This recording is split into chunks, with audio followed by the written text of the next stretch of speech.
I came up with this recipe with the most nigga logic you ever heard of. I wanted a Philly cheesesteak without the heavy ass bread that was gonna sit in my body for the rest of the day. So what else am I gonna eat besides that? A pasta.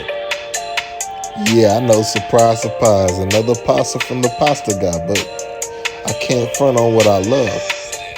I was walking around the store and I came across some shredded ribeye, and then my brain started working on its own. I went and got some onions, some peppers, and that's the only thing I really needed for this recipe besides some heavy cream and some cheese.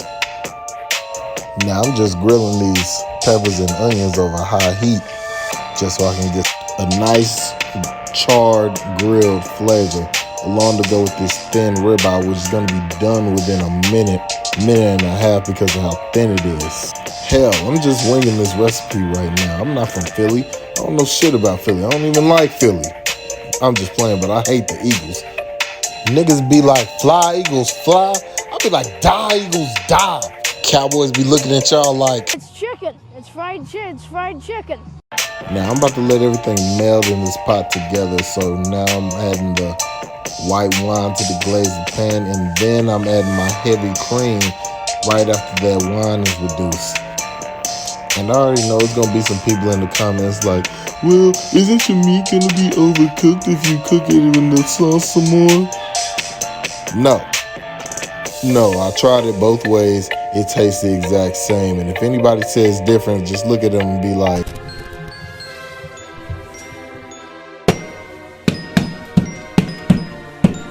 that's some bullshit. now I add the cooked pasta to the sauce, and now I'm adding some of that pasta water for the starch to make it thicker. And after I let that all cook together for 1 minute, I'm adding the cheese just to finish it off. And then, add a little parsley in it to make it look nice.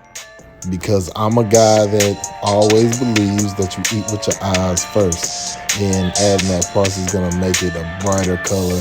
I'm gonna add that meat that I reserved earlier, add it to the top, and then I'm gonna top it with a little more cheese.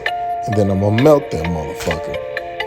And when you're melting the cheese, it's to your desired cheese doneness, if you will. I mean, like if you like a crispy top, you'll leave it in there a little longer so you can have that burnt edge to your cheese.